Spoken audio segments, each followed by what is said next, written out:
Hello, welcome back to my channel. It's JP. I'm back with another video. Sorry it's taken ages. I'm just writing out some Christmas cards for people.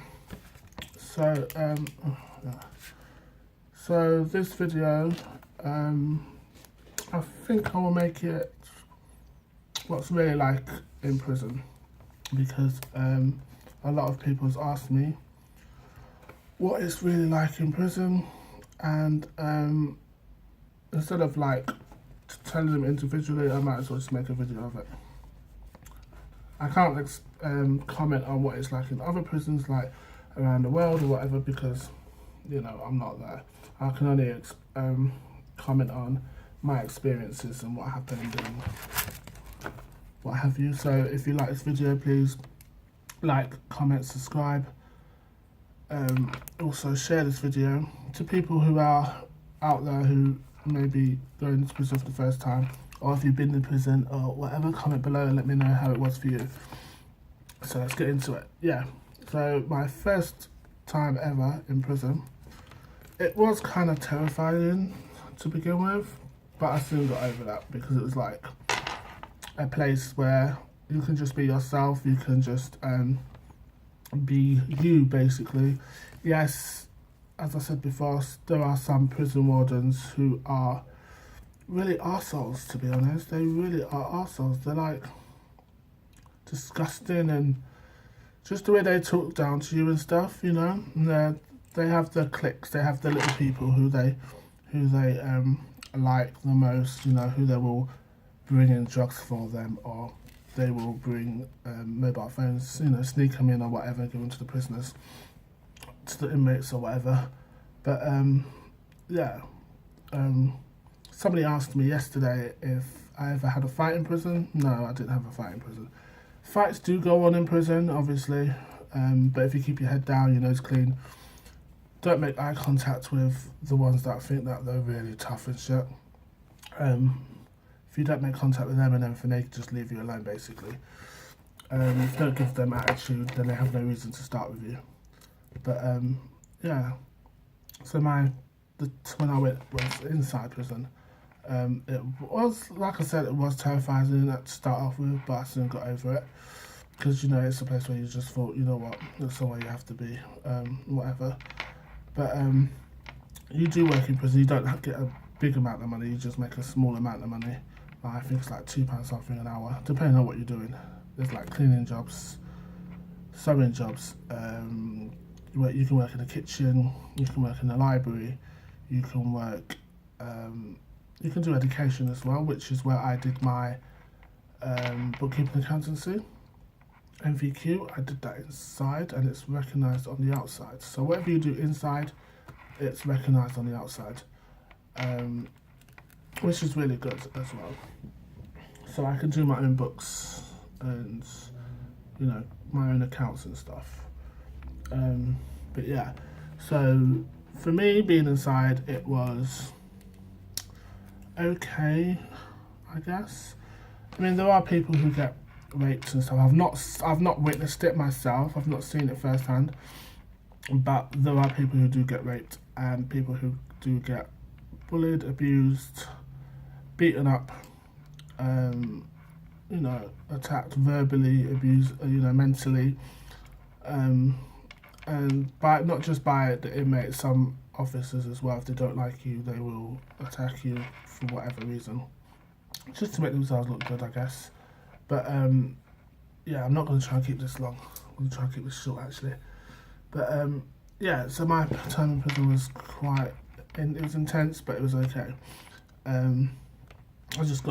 I had a few friends in there who I lost contact with, and they were really decent. People just don't care about what you've done or who you are or where you come from, as long as you're decent to them and you talk to them with respect, and you basically just keep yourself to yourself, you'll be fine. But my word of advice is, don't look for trouble, don't create trouble. If the officer tells you to do something, just get on with it and do it. Yeah, I've got a new hairstyle as well, by the way. Just get on with it. Just do what you got to do, because If you do what you've got to do, your time will go a lot quicker than what it is. It will start off with where it drags all the way through, but you just do what you've got to do and it will go a lot quicker than expected or whatever, and you'll be out soon. So those of you that are going inside or being inside or whatever, you all know this for yourselves. And there's a lot of people in prison who's got mental health issues or some form of disability, but people just don't care.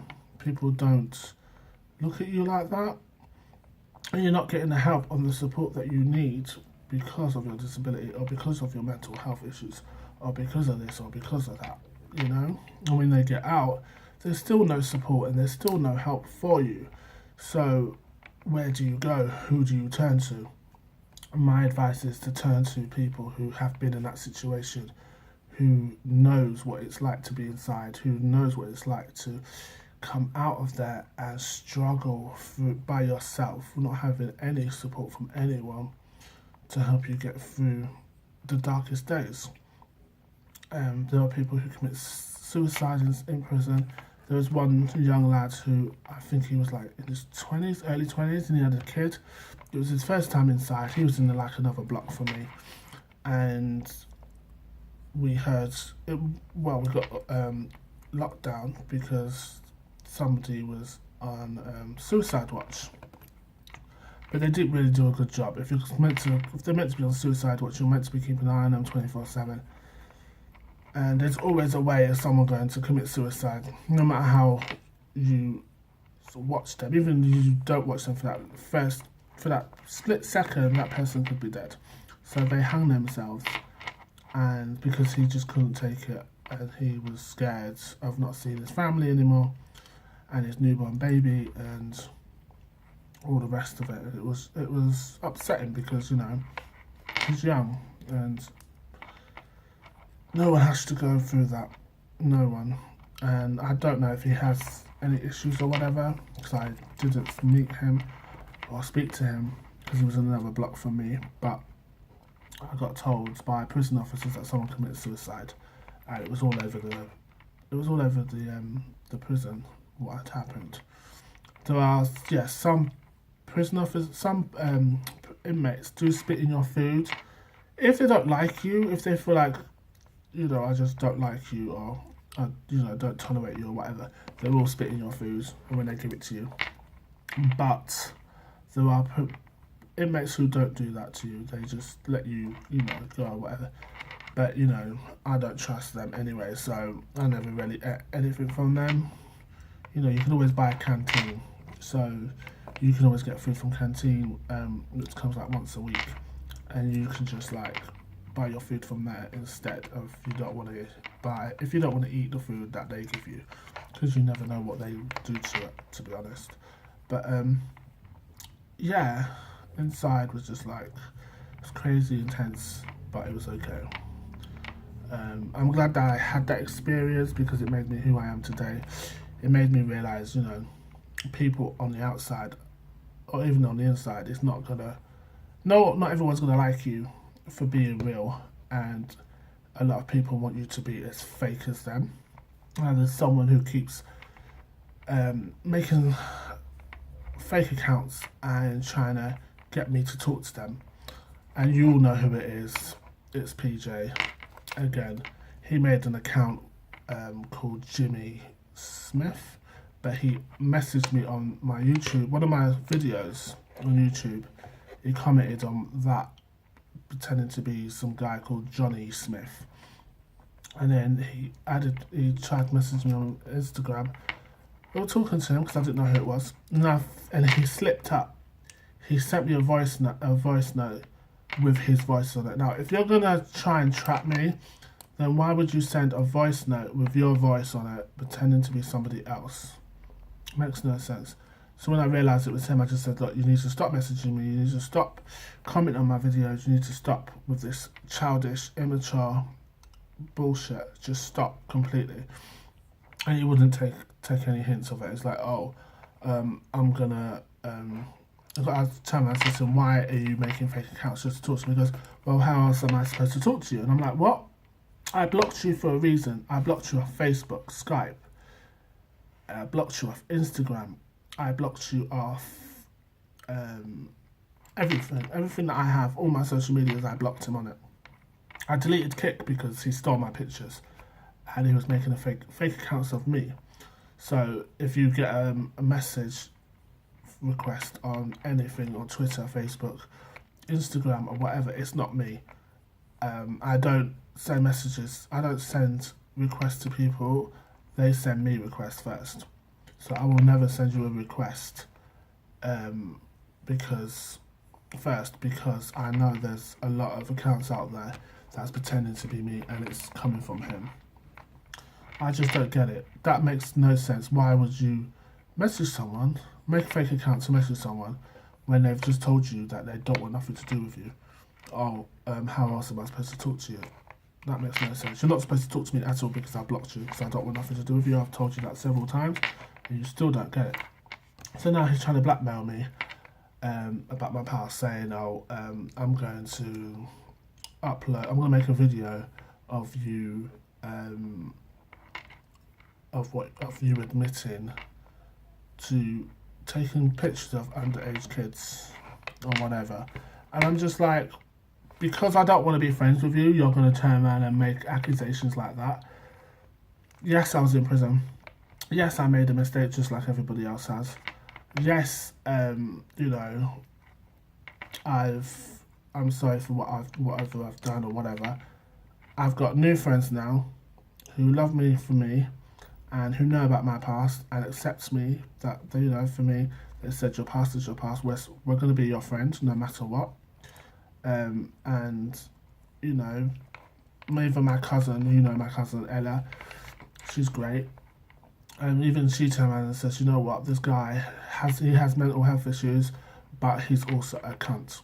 And I was like, yeah, I agree with you. He really is a cunt. Why would you do shit like that anyway to someone just because they don't want to talk to you? Just because I blatantly said to him, I don't want to be your friend. And he's like, oh, well, I'm going to do this then. I'm going to do that. And I'm just like, you know what? Do it. Do what you have to do. Do what you got to do. But it's not going to destroy me. I lived in hell for years, my whole life. Whatever you do, whatever you say, isn't gonna do anything to me. And then he was like, oh, I'm gonna do this. And I was like, just do it. And also another thing, he was like, he said to me, oh, he lives in Brixton. Then he turned around and goes, no. He goes, meet me in Brixton. I was like, no. I goes, never. And then I was like, I will never meet you. Even if you live in Kent, I will never meet you. And he goes, it's none of your business where I live, black boy. And I was like, what? Can't you read stop reading what you want to read and read what's actually there, what I've written? Because I said, I will never meet you. And you're talking about, like, I'm asking you where you live. I don't care where you live. I don't care if you live up a donkey's ass or the Queen's vagina. I don't give a shit about you. Stop commenting on my videos. Stop making fake accounts and trying to talk to me. And stop trying to get me to be your friend when I've literally told you that I don't want nothing to do with you. Any normal person would be like, okay, he doesn't want to be friends with me, then I'm just going to leave it and let it go. You know? Just let it go. Let it go. But anyway, that's all I wanted to say on this video, is to let people know what prison's like. And sorry I rambled on a bit and didn't go into too much details, but if you need to know anything, please comment below. That would be great. Share, like, comment, and subscribe to my channel. Thank you for the views that I'm getting right now. And thank you for the people that are actually supporting me and being there for me. Thank you to college as well for supporting me and helping me get through my depression as well, and helping me just helping me getting through what I have to get through. Yeah, so thank you very much to everybody out there. And for those of you who are having similar problems with people trying to belittle you and trying to, like, get under your skin, just remember there are people out there that do love you and support you. Those people that try and belittle you and try and make you out to look like an idiot, you're better than that. You're worth more than that. You're worth millions more than what they give you credit for. You're all beautiful, you're all charming, and you're all wonderful people. And each and every single one of you, even all my viewers and my subscribers, I love you so much. And thank you so much for the support. It means a lot. I'm going to leave it here, but we'll be back with another video. Oh, I bought a Christmas tree for the first time in my life. I will have that up and I will video that and show you guys. Sometime this week I'll do another video. But for now, peace out.